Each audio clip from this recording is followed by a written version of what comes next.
राधे राधे दोस्तों, कैसे हो आप सब। आज की वीडियो में बात की जाएगी एनसीईआरटी सोशल साइंस पॉलिटी के चैप्टर 3 के बारे में। चैप्टर का नाम है सरकार क्या है, व्हाट इज़ गवर्नमेंट। सरकार कौन कौन स्तरों पर काम करती है। सरकार स्थानीय स्तर, राज्य स्तर एवं राष्ट्र स्तर पर काम करती है। स्थानीय स्तर क्या होता है। स्थानीय स्तर का मतलब आपके गांव, शहर या मोहल्ले से है।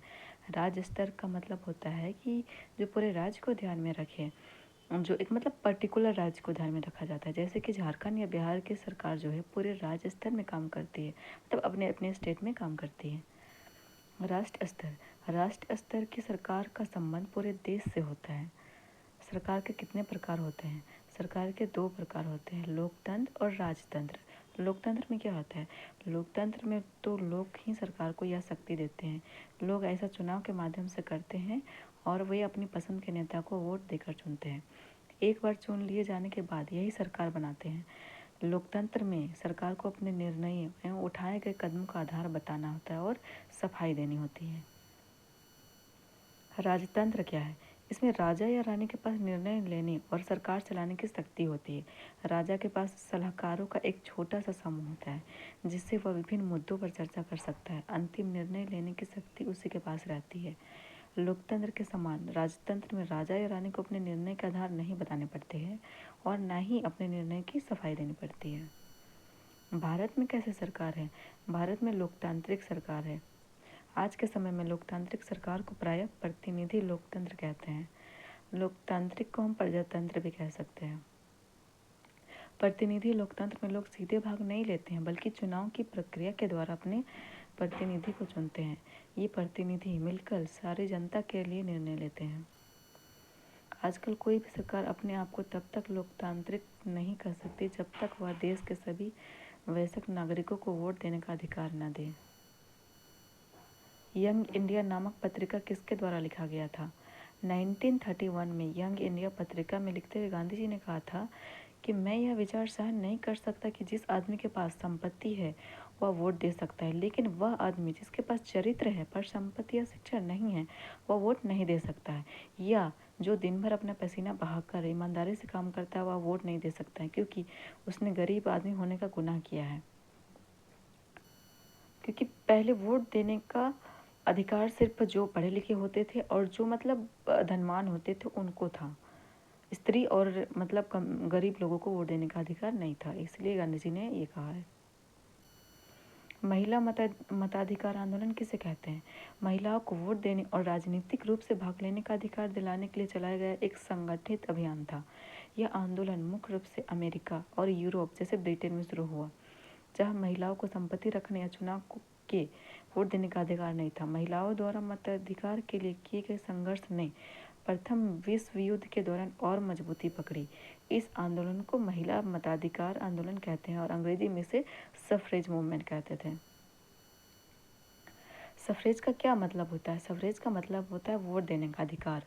पहले महिलाओं की आवाज़ सुनी जाए, इसके लिए उन्होंने जगह जगह पर अपने आप को लोहे की जंजीरों से बांधकर प्रदर्शन किया।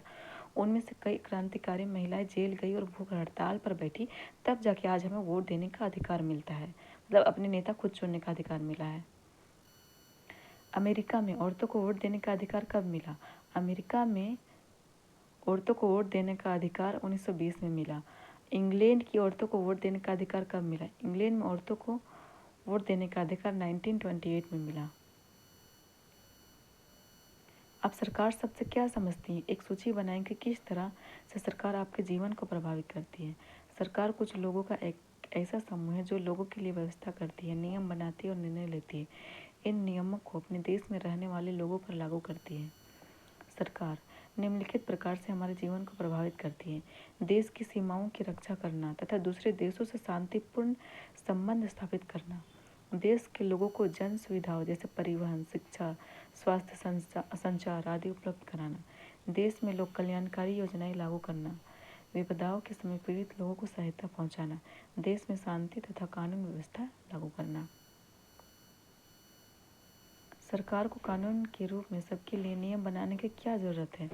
सरकार को कानून के रूप में सबके लिए नियम बनाने की ज़रूरत इसलिए है क्योंकि देश में सभी लोग इकट्ठे रहते हैं और काम करते हैं, तो इस सब के लिए एक व्यवस्था की आवश्यकता होती है जिससे आवश्यक निर्णय लिए जा सकें। देश के संसाधनों पर नियंत्रण रखने के लिए भी सरकार को कुछ नियम बनाने पड़ते हैं ताकि सभी लोग इन संसाधनों का उपयोग कर सके। देश में शांति व्यवस्था बनाए रखने के लिए भी कुछ कानून बनाने पड़ते हैं ताकि देश का शासन सुचारू रूप से चल सके। लोकतांत्रिक सरकार के आवश्यक लक्षण क्या है? लोकतांत्रिक सरकार के लक्षण है, लोकतांत्रिक सरकार का चुनाव देश के सभी वयस्क नागरिकों द्वारा किया जाता है। लोकतांत्रिक सरकार को अपने निर्णय एवं उठाए गए कदमों का आधार बताना होता है और सफाई देनी होती है। महिला मताधिकार आंदोलन क्या है? उसकी उपलब्धि क्या थी?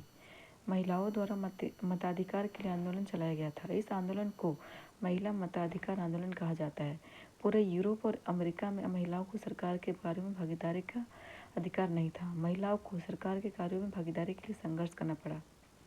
प्रथम विश्व युद्ध के दौरान महिलाओं का यह आंदोलन और अधिक मजबूत हुआ क्योंकि इस दौरान महिलाओं ने पुरुषों द्वारा किए जाने वाले कार्यों को किया तथा उन्होंने महिलाओं को उनकी क्षमताओं के बारे में फैली गलत रूढ़िबद्ध धारणाओं को दूर किया और यह साबित किया कि महिलाएं केवल काम ही नहीं कर सकती बल्कि निर्णय लेने में भी योग्य है। इसके बाद अमेरिका में औरतों को वोट देने का अधिकार 1920 में तथा इंग्लैंड में यह अधिकार 1928 में दिया गया।